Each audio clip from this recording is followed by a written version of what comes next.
காங்கிரஸ் வேட்பாளர் பட்டியல் அறிவிக்கப்பட்டிருக்கிறது.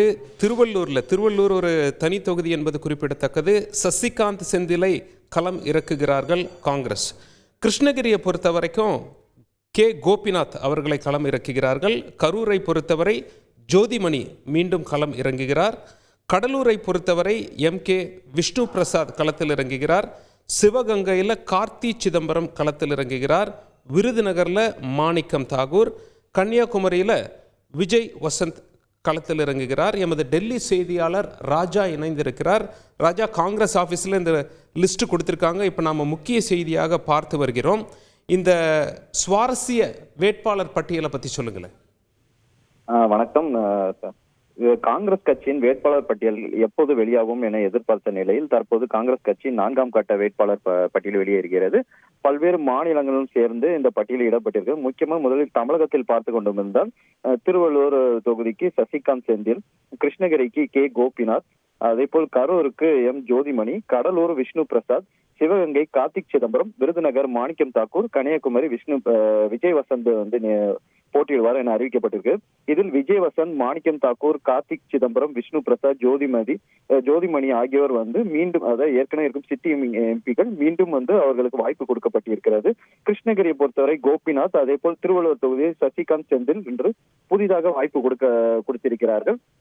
இன்னும் 2 தொகுதிகளுக்கு வேட்பாளர் பட்டியல் காங்கிரஸ் கட்சி அறிவிக்கப்பட இருக்கு. அது ஓரிரு நாட்கள் வெளியாகும் என எதிர்பார்க்கப்படுகிறது. மற்றும் விளவங்கோடு இடைத்தேர்தலுக்கும் வேட்பாளர் யார் என்று அறிவிக்கவில்லை. விளவங்கோடு இடைத்தேர்தல் தொகுதிக்கு ஏராளமானவர்கள் போட்டியிடுவதற்கு விருப்ப மனு கொடுத்திருக்கிறார்கள். அதனால் அதற்கும் வேட்பாளர் தேர்வும் இன்னும் ஓரிரு நாட்கள் அறிவிக்கப்படும் என கூறப்பட்டிருக்கிறது.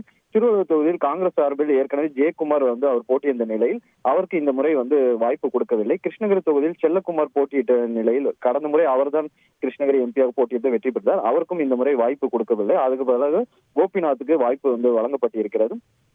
இதை தவிர மத்திய பிரதேச மாநிலத்தில் உள்ள ராஜ்கர் தொகுதியில் காங்கிரஸ் மூத்த தலைவர் திக்விஜய் சிங் போட்டியிடுவார் என அறிவிக்கப்பட்டிருக்கிறது. உத்தரப்பிரதேச மாநிலத்தில் வாரணாசி தொகுதியில் பிரதமர் மோடி எதிராக காங்கிரஸ் தலைவர் அஜய் ராய் போட்டியிடுவார் என காங்கிரஸ் கட்சி தரப்பில் தெரிவிக்கப்பட்டிருக்கிறது. உங்களுடைய தகவல்களுக்கு நன்றி ராஜா. திருவள்ளூர் தனி தொகுதியில் சசிகாந்த் செந்தில் களத்தில் இறங்குவதை நாம் பார்க்கிறோம். அவர் IAS அதிகாரியாக இருந்து ராஜினாமா செய்து காங்கிரஸில் தன்னை இணைத்து கொண்டார். மற்ற மாநிலங்களில் காங்கிரஸ் கட்சிக்கு வியூகம் வகுத்து கொடுத்துள்ளார். சில வெற்றிகளையும் பெற்றுள்ளார் என்பது குறிப்பிடத்தக்கது. சமீபத்தில் ரொம்ப பிரபலமான நபர் திரு சசிகாந்த் செந்தில் அவர்கள், முன்னாள் IAS அதிகாரி.